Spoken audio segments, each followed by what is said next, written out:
players. Please sit down. I would like to welcome Coach Walid Regragui, coach of Morocco national team. Coach, congratulations and your thoughts after this win today. Ok. Bon, salam alaikum. Bon, un match comme prévu, un match d'ouverture. Toujours difficile pour le pays organisateur parce que voilà, beaucoup d'attentes. C'était la fête avant le match, beaucoup d'attentes aussi dans le vestiaire. Ça fait 2 ans qu'on travaille pour préparer aussi cette Coupe d'Afrique, donc beaucoup de tensions. Mais voilà, en plus le scénario du match ne nous a pas aidé en première mi-temps avec le pénalty loupé, la blessure de Romain Seyss d'entrée de jeu. Souvent, dans ces moments-là, on peut douter et se dire c'est pas un bon jour pour nous. Mais on a joué avec nos qualités surtout, notre état d'esprit, de ce qu'on se fait depuis 1 an et demi. On est resté patient, même si en première mi-temps, on a manqué beaucoup de présence dans la surface. On a eu cette possession un peu que vous avez vu par certains moments dans l'année avec nos défauts, qu'on a vite corrigé en deuxième mi-temps. Et quand on les a corrigés, plus les Comoriens ont beaucoup couru en première mi-temps, beaucoup d'intensité, beaucoup d'énergie. On savait qu'en deuxième mi-temps, à un moment donné, ils allaient peut-être craquer. Et dès qu'on a mis un peu de mouvement, qu'on est passé par les côtés, qu'il y avait de la présence dans les surfaces, on a ouvert le score. Et après, le deuxième but de Ayoub qui a été extraordinaire, avec les mêmes principes. Donc voilà, 2-0, c'est mérité. Voilà, on aurait peut-être même pu aller mettre un troisième. On s'est un peu relâché dans les 5-7 dernières minutes, ce qui peut un peu pas m'énerver, mais m'irriter, parce qu'il faut rester concentré et respecter jusqu'au bout. Mais c'est très très bien pour le public, pour l'équipe. Et on sait qu'on va monter en puissance. De toute façon, l'objectif, c'est pas d'être prêt et de faire le meilleur match possible dès le premier match. Donc voilà. Bonsoir, coach Oussama Zilouhia du journal Al-Bayan en face. Pardon. Bonsoir. Ma question concerne l'état de santé de Romain Seyss. Si on peut avoir plus d'informations, merci. Romain, on n'a pas encore le diagnostic exact. Il a ressenti derrière le genou. Est-ce que c'est musculaire? Est-ce que c'est autre chose? On va voir. Aujourd'hui, je ne peux pas vous dire s'il est sorti, ce qu'il a vraiment ressenti quelque chose. Donc ça va pas être établi rapidement. On espère que c'est pas grave pour qu'on puisse le récupérer dans la compétition. Parce que voilà, comme je l'ai dit, c'est un joueur d'expérience. Maintenant, voilà, comme j'ai dit, on a un effectif. On a Yamik, on a Massina et on a le petit Aïd Boudlel. Et on savait que de toute façon, si on va aller au bout, on aura besoin de tout le monde. Mais c'est un coup dur pour l'équipe avec Ashraf aussi. On a des joueurs à gérer. Je le sais que c'est une compétition qui est toujours difficile. Il va falloir gérer les absents, il va falloir gérer les blessés. On a l'expérience, voilà, mais on espère que c'est pas grave pour Romain. Bonsoir coach, félicitations. Salam. Sincèrement, je ne m'attendais pas à voir Soufiane Brahimi débuter le match. C'est un joueur joueur d'espace. On s'attendait bien à que cette équipe de Comores va défendre. Donc, au moment où nous avons inscrit, j'ai dit là, Soufiane, on va retrouver le Soufiane qu'on connaît. Et c'est là que Walid a décidé de le changer. Comme quoi, hein. J'avais une autre lecture du match, moi, au départ. Je voulais un joueur rapide, habile dans la surface, qui puisse aussi combiner, parce qu'on savait qu'ils allaient jouer à 3 derrière. Et dans mon idée, alors peut-être que j'ai eu tort, c'était de mettre un attaquant plus mobile qu'un attaquant fixe pour pas faciliter les défenseurs adverses, comme ils étaient à 3, pour pas qu'ils aient plus de tranquillité. Après, moi, je le vois d'une autre manière. Je le vois que Sofiane, il a travaillé pour l'équipe. Il a fait beaucoup d'appels pour que les 3 centraux, à un moment donné, puissent se fatiguer et pour que Ayoub ou Youssef puissent en profiter. Donc voilà, des fois ça marche, des fois ça marche moins bien, mais voilà, c'est des choix. Mais c'est vrai qu'on a hésité avec le staff au début de match. Est-ce que Youssef, Ayoub ou Sofiane? Mais moi, j'étais parti dans l'idée que Sofiane, avec sa mobilité, avec ses appels de balle, avec qui peut décrocher aussi pour pouvoir se retourner et créer des situations. Il l'a bien fait par moments. Mais après, face à des blocs bas, c'est toujours difficile pour n'importe quel attaquant. L'idée pour nous, en fait, en général, et vous reverrez que c'est ce qu'on dit, en fait, l'attaquant qui débute, en général, il a du mal à marquer. Et celui qui rentre, il marque depuis certains mois. Quand Ayoub, il a commencé, Sofiane rentre, marque. Quand Ayoub commence, Youssef rentre, marque. Si ça reste comme ça et qu'à chaque fois qu'il y en a un qui marque, moi, ça me va. Mais en tout cas, voilà, comme j'ai dit, le plus important, c'est que l'attaquant, il travaille pour l'équipe. On a beaucoup de joueurs qui peuvent marquer, donc c'est le plus important. Mais ta question, elle est très pertinente et elle était dans le doute au début de match. Salut. Go ahead. Salut, coach Walid. Félicitations pour le match. J'aimerais revenir sur le penalty, la petite séance qu'il y a eu entre Brahim et Sofiane. J'aimerais savoir si est-ce que tu as prévu une hiérarchie dans les tireurs de penalty ou ça a été selon la confiance du joueur. Non, le tireur officiel, c'est Sofiane. Ensuite, il y a Brahim. Après, comme dans quand toute équipe, Brahim, il est très motivé pour cette CAN. Et je pense que peut-être il a voulu aussi se rassurer à tirer ce penalty. Mais à la fin, la hiérarchie, elle a été respectée. Mais ça nous arrive de temps en temps qu'il se pose des questions, qui y va pas. Donc, mais à l'arrivée, le premier, c'est Rahimi, le deuxième, c'est Brahim. Et le troisième, je crois que c'est Ounahi. Comme ça, les adversaires, ils le sauront. Question, please. The lady here. Yes. جودادي لديها Bonsoir à tous, Oumema Rafiel 360. Félicitations, Monsieur le sélectionneur national, pour votre entrée en lice.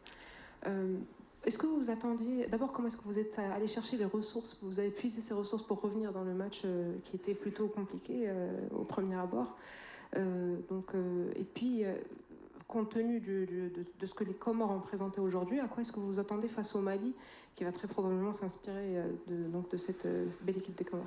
Merci beaucoup et félicitations encore. Non, on a insisté à la mi-temps. Bon, déjà, on a quand même corrigé certaines choses qui ne me plaisaient pas. C'était important. Mais ensuite, l'avantage de cette année et demie et 2 ans, c'est que c'est les mêmes scénarios. Vous avez vu les mêmes matchs à chaque fois. Donc voilà, on s'est dit de rester dans ce qu'on sait faire, d'être patient et qu'en deuxième mi-temps, forcément, ils allaient craquer parce que voilà, la débauche d'énergie que doit fournir l'adversaire quand il est aussi bas et quand il doit courir sans le ballon, avec l'intensité qu'on met à la perte, ben nous aussi on perd de l'énergie, mais on a un banc qui permet de garder cette énergie. À un moment donné, à part sur un accident, voilà, on se doit de marquer. Donc c'est ce qui est arrivé. Donc on a repositionné certains joueurs en leur expliquant exactement qu'il fallait revenir à nos principes. À partir du moment où ils ont respecté les consignes, ben voilà, c'est beaucoup plus facile pour nous. Ensuite, attention, les Comores, faut respecter, c'est une belle équipe, elle pose des problèmes à tout le monde dans sa dernière participation, que ce soit à la CAN. Elle a fini première de son groupe pour se qualifier à la Coupe d'Afrique devant la Tunisie avec 12 points. Donc voilà, on savait que ça n'allait pas être un match facile. Et ils étaient à la hauteur de ce pays qui est magnifique et ce peuple qui a des belles valeurs. Et les valeurs, ils les ont montrées aujourd'hui sur le terrain. Ils n'ont pas lâché une fois, même quand on menait 2-0. Et ça, tout à leur honneur. Mais voilà, ils nous ont bien fait rentrer dans la compétition, donc c'est très bien. Comme ça, ni on s'enflamme et ni on doute. Donc c'est un bon match pour nous. Mais je tiens à les féliciter pour leur match. Ensuite, face au Mali, ce sera un match différent. Chaque match va être différent. Et puis je pense que le Mali, quand même, ils ont aussi beaucoup de joueurs de très haut niveau. Ils vont vouloir aussi peut-être plus jouer. Ce sera un autre match où nous aussi, on aura peut-être moins de possession. Il faudra aussi s'adapter. On verra aussi la personnalité qu'on a quand on n'a pas le ballon et la rigueur qu'on peut avoir. Mais en tout cas, ça va être aussi un vrai test pour nous, comme pour le Mali. Question here, please. Yeah. Bonjour coach Edov, félicitations. Hier, vous nous avez dit que peut-être tu vas jouer Hakimi, peut-être pas. Alors finalement, ce matin, quand vous avez réveillé, c'était quoi la décision que vous avez faite? Et avec Mazraoui qui a joué comme ça, est-ce que vous avez vraiment besoin de Hakimi peut-être ou peut-être pas? Déjà, on a besoin, oui, d'Hakimi, parce que c'est le meilleur joueur africain et c'est un des meilleurs joueurs au monde. Donc il n'y a pas une équipe au monde qui peut se permettre de jouer sans son meilleur joueur. Et nous, honnêtement, avec un Hakimi aussi aujourd'hui, on aurait sûrement été meilleur. Mais comme tu l'as dit, Mazraoui, c'est un joueur fantastique et je l'ai toujours mis... honnêtement, dans la hiérarchie, autant aussi fort que Achraf, avec d'autres qualités. Quand on a Achraf, c'est un autre style de jeu. Je pense que le style de jeu d'Achraf aujourd'hui nous aurait aussi aidé dans le couloir, peut-être plus. Mais on n'a pas pris de risque, c'est pour répondre à votre question par rapport à Achraf. Voilà, il revient, il est déjà revenu plus vite que prévu. On fait très attention parce qu'on a vraiment envie de le récupérer pour ce tournoi. On n'a pas envie de le récupérer juste pour 20 minutes ou pour un match. Donc on va voir là dans les 48 heures comment il est, pour voir s'il peut débuter contre le Mali. Et comme j'ai dit avant, est-ce qu'il débutera ou pas, on verra au dernier moment. Mais en tout cas, nous on est persuadés qu'il jouera dans cette CAN et on l'attend impatiemment. Bonsoir coach, Mahsoul Mohamed 5-3-2 off. Alors je rebondis sur la question de mon collègue par rapport à Hakimi. On a eu 2 latéraux aujourd'hui qui ont tous les 2 fait une passe décisive. Qui va être sacrifié le prochain match ou celui d'après quand Hakimi sera de retour? Bah écoutez, pour le moment, la question ne se pose pas. Donc, pour le moment, Hakimi n'est pas de retour. Donc, pour le moment, ce sera les deux. Et puis, s'il est de retour, on verra. On peut rester avec un gaucher à gauche, on peut rester avec un droitier. L'avantage que j'ai, honnêtement, je ne vais pas me plaindre. J'ai 3 latéraux qui sont super parce que Anas Salahaddin, il est en train de passer un cap. En plus, avec nous, ça va être un très grand latéral gauche. On a Mazraoui, techniquement, c'est un des meilleurs joueurs à son poste. Et on a Achraf. Mais la compétition, on l'a vu aujourd'hui. Aujourd'hui, on a joué sans Achraf. Il y a des matchs, peut-être qu'on jouera sans Mazraoui, peut-être qu'on jouera sans Salahaddin. Le plus important, c'est que j'ai le choix et que je ne suis pas dans le doute. Parce qu'avant, sans Hakimi, on aurait été inquiet. Aujourd'hui, on peut se permettre de laisser Achraf récupérer et revenir. Mais ce qui est sûr déjà, dans ta question, c'est qu'Achraf, il jouera. Ouais. Bonsoir coach, ici. Oui. Jonathan Sport News Africa. Félicitations à vous pour la victoire. Mais j'ai une question qui n'a pas de lien avec le match de ce soir, mais qui a un rapport avec une décision qui a été prise hier par la CAF. La CAN tous les 4 ans. Alors, il y a du bon, il y a du moins bon. Voilà, le rendez-vous tous les 2 ans, ça permettait à beaucoup d'équipes de progresser, de grandir, de pouvoir se refaire rapidement s'il y avait un échec à la CAN, et on est très bien placé pour le savoir. Voilà, si on loupe une CAN, il faut attendre 4 ans après pour essayer d'en gagner une. Ça va être de plus en plus difficile justement de s'imposer, mais en même temps, honnêtement, quand on voit les problèmes qu'on a eus avec nos joueurs en Europe, voilà, aujourd'hui, les clubs, les plus grands championnats, ils sont en Europe. Les meilleurs joueurs africains jouent en Europe. Il y a des intérêts. Et pour beaucoup de joueurs africains qui sont sous-cotés dans les clubs parce qu'ils jouent cette CAN tous les 2 ans, ça ne leur permet pas des fois de passer un cap et c'est dommageable pour eux. Alors peut-être qu'il y aura un mal pour un bien. Peut-être le fait que les clubs européens sachent qu'un Africain joue que tous les 4 ans la CAN, peut-être qu'ils mettront l'argent que méritent ces joueurs. Et peut-être qu'ils feront plus confiance à ces joueurs parce qu'ils sauront qu'ils les perdent moins pendant la CAN. Mais voilà, moi je suis d'avis que le football est en train de changer. Je ne suis pas forcément avec ce football-là, mais il faut s'adapter comme avec ces joueurs et cette nouvelle mentalité. L'Afrique, je pense qu'elle progresse aussi. Je pense que cette compétition, elle est aussi forte que l'Euro. Parce que voilà, il y a des vraies équipes, maintenant il y a des vrais stades. L'Afrique va encore plus grandir, on verra à la prochaine Coupe du Monde. Et dans les 15-20 ans, cette CAN, ça va être une compétition qui va être très suivie et qui va être vraiment compétitive parce qu'il y a des jeunes joueurs de très haut niveau qui arrivent. Et donc la CAN, forcément, tous les 4 ans, ce sera un vrai rendez-vous que personne ne voudra rater. Voilà, il y a des intérêts partout. Moi, mon intérêt, c'est de voir le football africain grandir. Coach,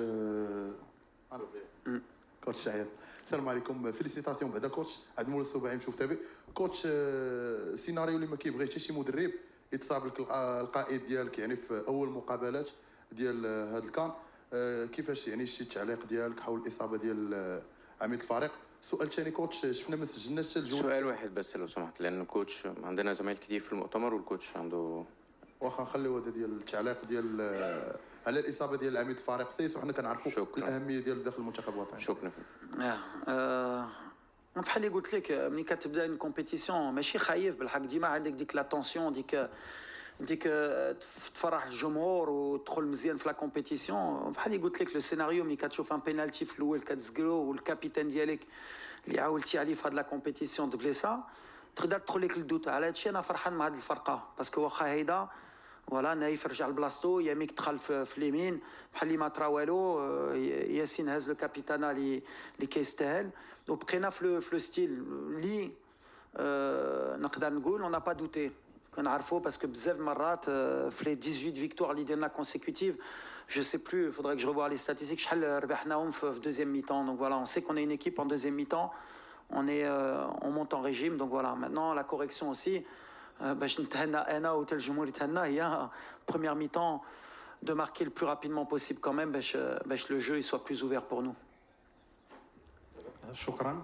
مساء الخير وليد هنيئا ليك والشعب المغربي كامل بدايه موفقه بعيدا عن اللاعبين والاصابات بالامس وليد طلبتي من الجمهور انه يكون السند رقم 1 وان يكون التفاعل ديالو كبير اليوم واش انت راضي على الجمهور او لا الجمهور خاصو يكبر شي شويه التشجيع في الماتشات القادمه شكرا لا راضي بعد الكلمه ديالي ما خصهمش يوزع خايبه اي واحد اللي عنده البيه يستاهل يكون هنا ويشجع المغرب حك اللي بغيت هي يفهموا باش نديو ان شاء الله كاس افريقيا ماشي غير اللعابه ماشي غير الستاف خصنا نكونوا مجموعين وخصو هما ديك ملي جوستومون في لا بيريود بروميير ميطون ملي الكره ما باغاش تدخل ولا حنا شويه نحسين ولا كطرا شي حاجه هما يبقاو مع الفرقه باش يشجعوهم علاش كيحسوا بها الدراري والماتش كامل ماشي غير دي طون 5 مينوت 10 مينوت اليوم غندير لهم النوت اليوم كان احسن من لي ماتش اللي دازو في الرباط ولا في طنجه بحال اللي فاقوا شويه بالحق اللي جايه غتكون انكور بلوس صعيبه غنطلب منهم انكور بلوس بحال هما كيطلبوا منا سي لوجيك باش مجموعين ان شاء الله ملي غيكون صعيب الماتش هما يربحونا ديما كنقول لهم الدراري في الفيسير كنقول ما كنلعبوش ب 11 كنلعبوا ب 12 دونك ولا ديك 12 ماشي معنا غنلعبوا غير ب 11 دونك هما خصهم يفهموا هذا الشيء ماشي باش ندير هاد الجمهور يستاهل لا المغاربه اي واحد يستاهل يكون هنا الحق اي واحد خصو يشجع الفرقه وخصو يخرج من الستاد بلا صوت هادشي اللي كنطلب منهم وان شاء الله باش نفرحوا مجموعين. Last question please. Bonsoir tout le monde, bonsoir coach. Youssef Moutmaïn du journal Le Matin. Alors coach, je voudrais qu'on puisse se pencher sur le cas d'un guerrier en milieu de terrain. Je parle de Neil Inaoui. On a vu comment, après tout le lot de difficultés que vous avez éprouvé en première mi-temps, comment est-ce qu'il a tenu la baraque. Ensuite, vous avez opté pour les côtés, vous avez joué un jeu plus direct. On l'a vu aussi sur le pressing, il mettait beaucoup de volume. Donc un petit commentaire sur la prestation de Neil. Neil, pour moi, je l'ai dit, alors, je vais être toujours dithyrambique le concernant. Pour moi, c'est un joueur vraiment d'équipe. C'est des joueurs qui, aujourd'hui, dans le football moderne, c'est pas sur qui on met la lumière. Il n'y a que peut-être les connaisseurs vraiment du football qui vont se rendre compte de son rôle. Aujourd'hui, c'est une pièce maîtresse. Aujourd'hui, honnêtement, l'équipe, elle a changé. Dès qu'elle est arrivée, on a retrouvé un peu l'équipe du mondial avec cette intensité. Parce qu'au milieu de terrain, il nous donne ce volume. Je pense qu'il tourne 12 ou 13 km par match. Il soulage Amrabat. On voit qu'Amrabat est meilleur avec Neil aussi. Voilà, au milieu de terrain, aujourd'hui, la clé des succès, c'est le milieu de terrain. Et aujourd'hui, si on n'a pas de volume au milieu de terrain, Neil, il nous l'a donné. On est très content de l'avoir récupéré au bon moment. Donc voilà, qui continue comme ça. Et l'avantage qu'il y a, c'est que je peux même l'enflammer. C'est tellement quelqu'un qui garde les pieds sur terre, très bien éduqué. De toute façon, les chiens font pas des chats. Hein. Son père, c'était un champion. Il n'a pas loupé son fils. Hein. Thank you, coach. Thank you.